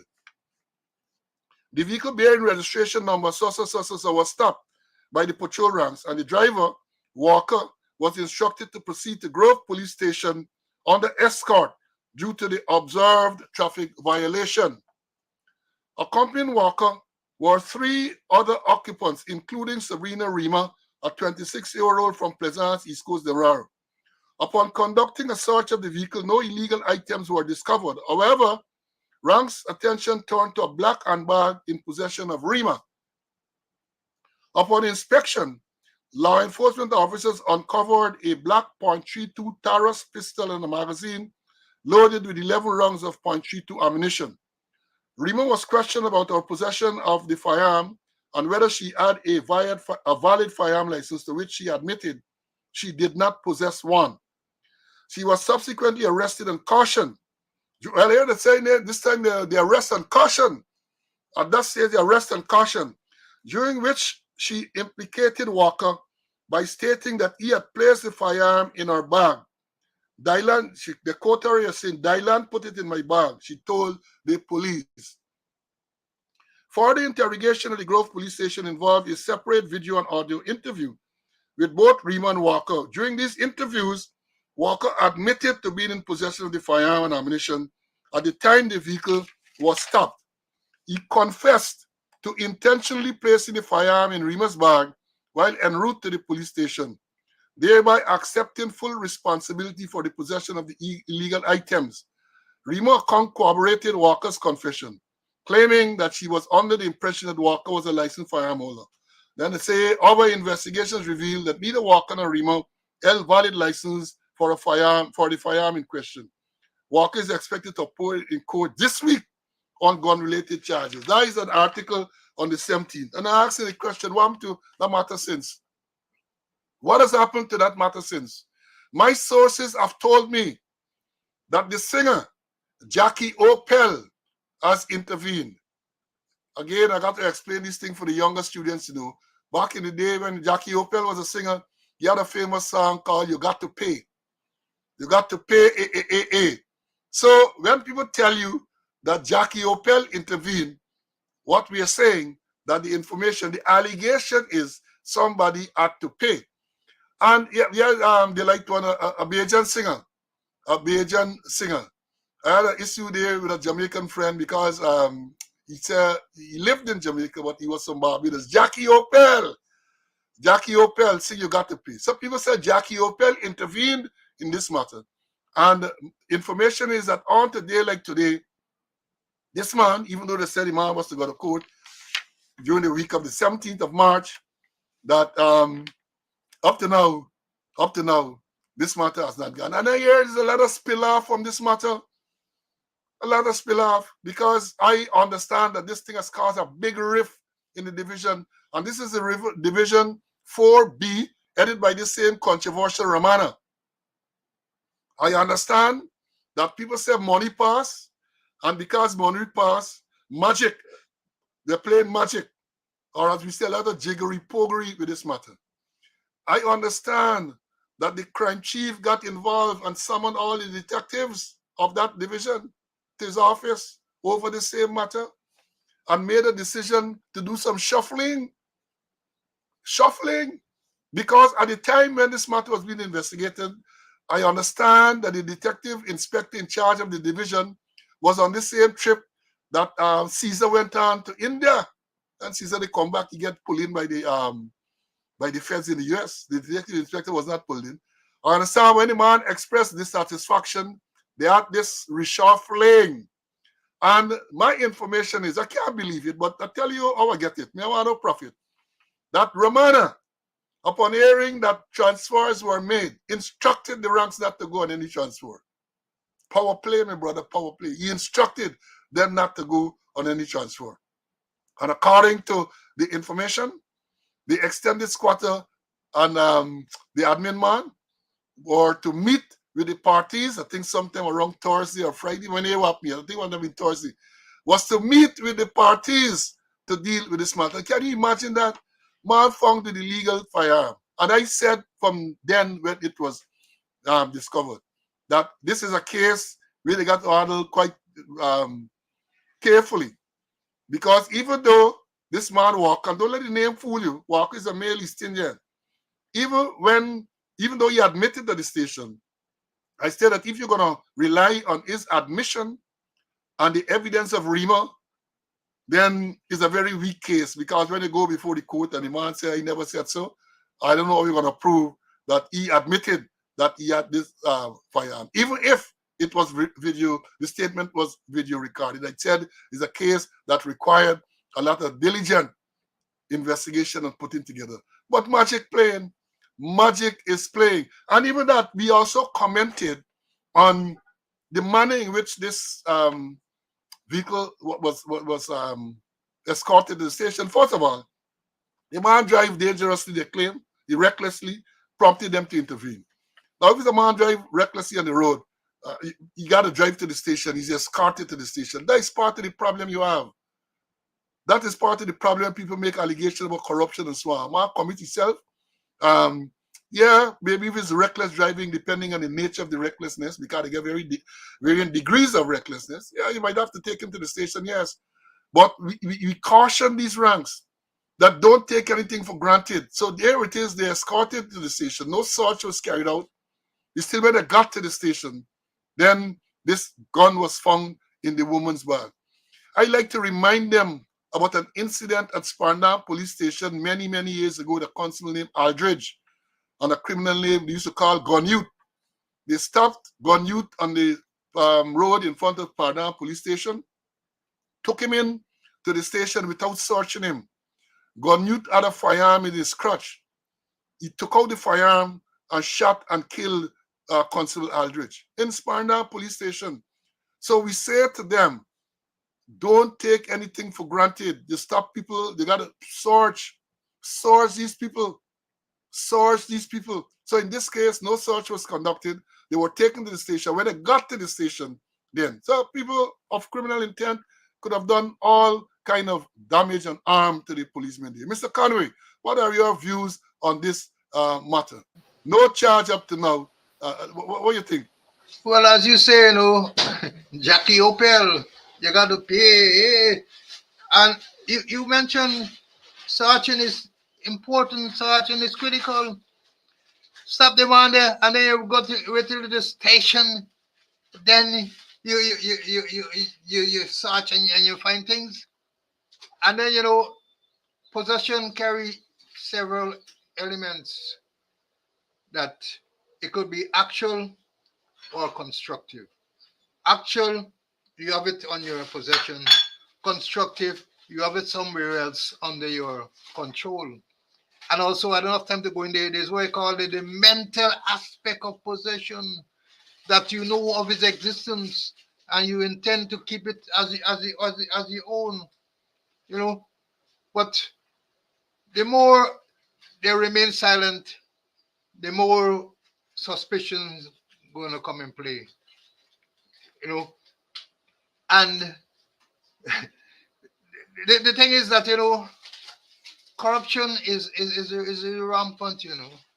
Is rampant, and if they don't take positive action, I don't know if the file has gone anywhere. There's another story. Sometimes you may hear the file has gone to DPP and they're waiting for DPP and all kind of thing. It's just long enough for proper action to be taken.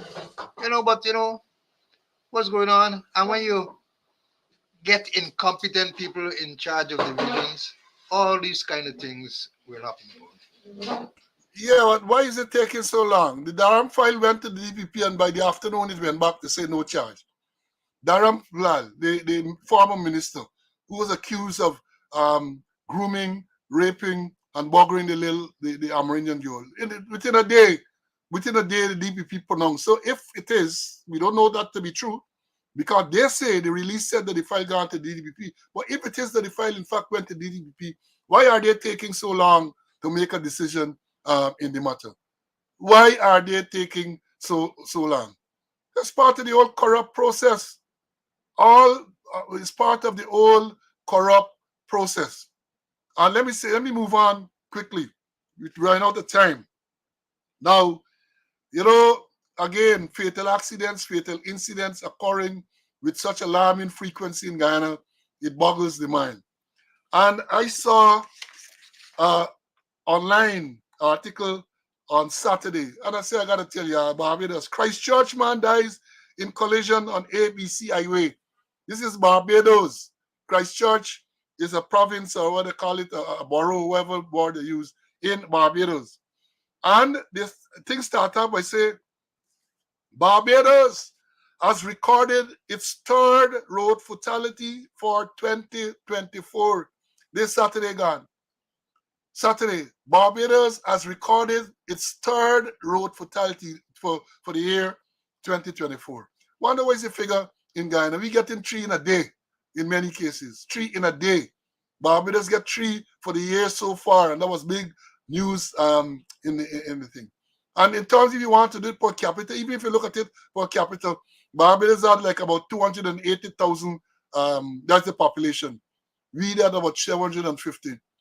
So we are not even 3 times the size of Barbados in terms of population, but fatal accidents out of whack, right? So Barbados 3 fatal accidents for the year 2024, 3, and then we got again. I have to ask the question: what happened to this Respect the Road campaign? They came out big. I think it was last year. Respect the Road. Police launching campaign with Road Safety Association, and one of the things that they did was to spend taxpayers' money, and make a big billboard with a picture of the acting commissioner, the extended squatter, by the Kitty roundabout.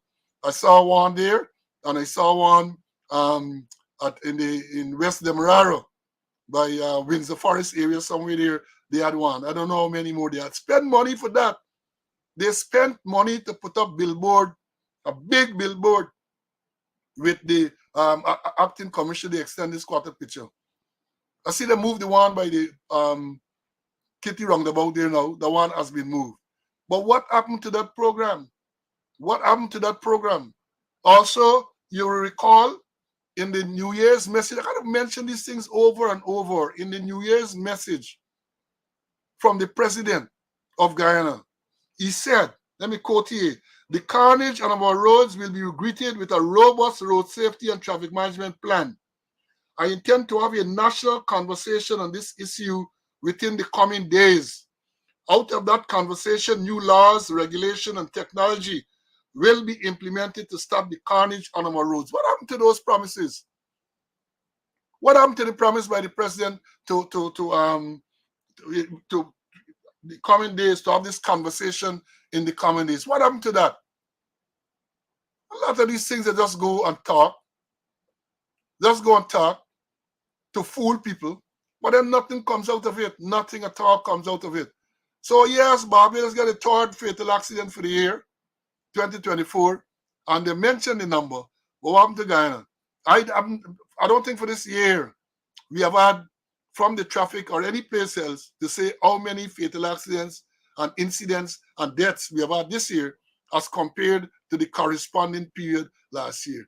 We used to give, as Tony Vera said in the letter, when I was traffic chief, that was a regular thing, update, keep people update. What are you hiding? What are you hiding? You travel in some islands around the Caribbean, there's a big sign. I remember Jamaica in particular, to tell you how many persons have died so far on the road and to caution you, to be careful. But we suppressing the information, we doing our own categorization. So all these things now that were fatal accidents, now they make a distinction between fatal accidents and fatal incidents, and all of that they're doing now to camouflage and to fool themselves because they aren't fooling nobody. Everybody know that the roads are dangerous. Mr. Conway? Yeah, Paul, I went to Barbados a couple of times as well, and those roads are narrow, up and down streets, as compared again, and then the only tree, you know, and we doing all sorts of things, and we're not addressing accidents holistically. Let me give them some free advice. I'm not going to charge them because if I charge them, they already give me one for a charge. I may get 18 more. So this is what I give them free. I said establish a database. What's going on in traffic has got to be data driven. I call it 3D. Data driven decision. Get a base where a database where you can look at things like the time accidents are being committed, the date they are being committed, the category of road users being involved, the various location. Get a database so you have what you call like real time situation. What is happening? Send the information to a central body and have analysts to analyze the traffic situation and give you real-time information what is happening. And based on that real-time information, you could use your human and other resources to deal with the situation. To deal with the situation, and but they're not doing that. And also, you use your skill, use your human, your technical, and your conceptual skills to deal with reality. And reality is what is happening. Not what you think would happen or like to happen. Deal with the reality. Deal with what is happening. Just like how they had in when they were looking at the citizen security program, we had established what we call ISIS, integrated crime information system. You could have an integrated traffic information system and do good analytical work. And based on the analytical work you do, use your resources to deal with what is happening. But then I doing that. And I see the other day, Bishop Edgel talking to truck drivers in the presence of the traffic chief. And they quoted all that Bishop Edgel said, but apparently the traffic chief was silent. And then I know, where's Ben? How Edgel get involved in there? What happened with Ben? Well, Ben running all over the place. He run into Saxokali to brief men who going to hunt for wanted man and all kind of thing, that they need to holistically deal with the traffic situation and deal with reality. Face reality. Reality is what is happening. And if you deal with the reality, you're able to bring this traffic situation under control. If not, chaos is going to continue on our own way. More people are going to die, sadly, but that is how they think. And the big C, the 6C, corruption. They're not handling corruption. Corruption in John Lalo driver package. Corruption in the practical examinations. They're not dealing with that. And then the traffic men get new words they're using that they got score points. Once I only score 8 points this morning. I should have made 10 points. I only score 8 points. He talking, but you only get 8,000 when he should have get 10,000. So traffic men looking at points and they're scoring a whole lot of points countrywide. Yeah, well, yeah, we said Mr. Ben briefing ranks at Saxicali. He also instructing firemen put your hose at the source of the fire. That is he what put the point the hose to the source of the fire. There's two other questions that I need to ask. Two questions. There was a matter where we reported some programs ago of a driver spitting on a policeman. You hear nothing more about that. Spit on a policeman. We understand he was arrested. We didn't hear nothing. There was also the matter on Park one night in Alexander Village where this man shoot wrong in the air and brandish a gun, some PPP councillor. You don't hear nothing more about that. Nothing more. We have not heard about those matters. But we're gonna keep keeping it here. We're gonna keep keeping on. Folks, we are almost at an end. Let me bring Mr. Conway to give his final comments, and then I'm gonna give you a wrap. Mr. Conway, wrap up, please. Okay, and we need to keep those things on the front burner. Alexander Village, you mentioned, man, and the cameras don't lie.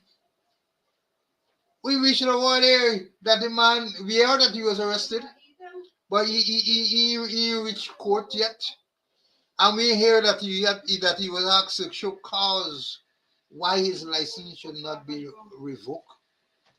So the police really disappointed. They're not taking action, so things are going to continue to slide and things are going to continue to slide. But in closing, let me wish them well, man. That's all I could do. Let me wish the police well. Well, all we wish that things would change. So let me say this clear to them. I mean, we're pointing out all of these shortcomings and all this everything, and in pointing out, we're also giving advice as to what you should do to improve the situation. But that is what it is. Now, let me say this.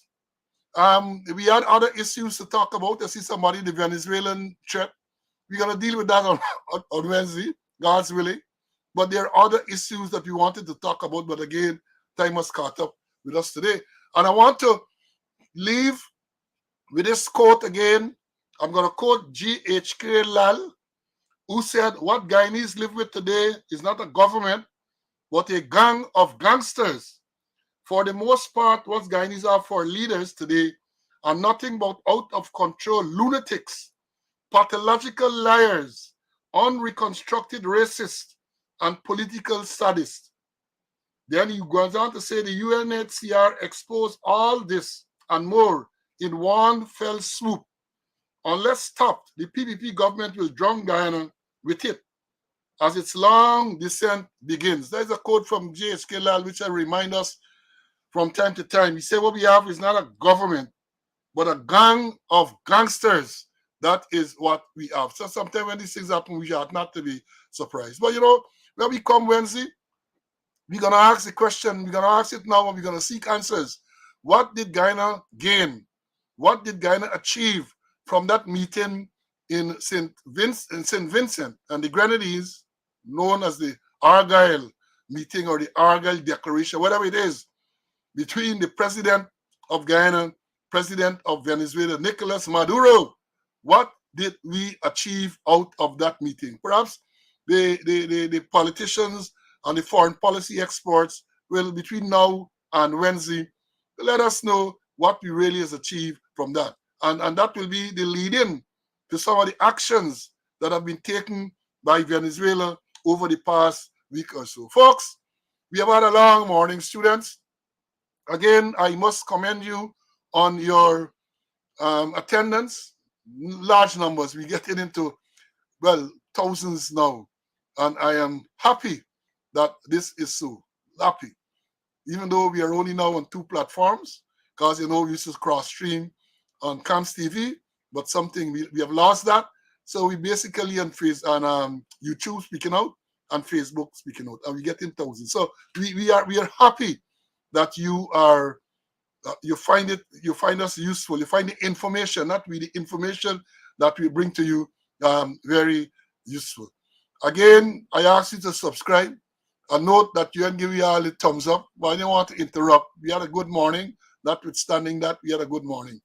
And as I said, I hinted, God's willing, on Wednesday, next 2 days' time, we're going to be here again on another episode of Speaking Out, exposing corruption and incompetence. And I've trust, well, not trust, I bet you that between now and Wednesday, other issues are going to pop up that we will need to bring to your attention. That is how it goes.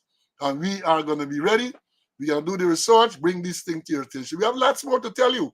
Lots more to tell you. So, but this is enough for now. We don't want to saturate you with information. So, folks, God's willing, we'll see you on Wednesday. Until then, be safe. Bye.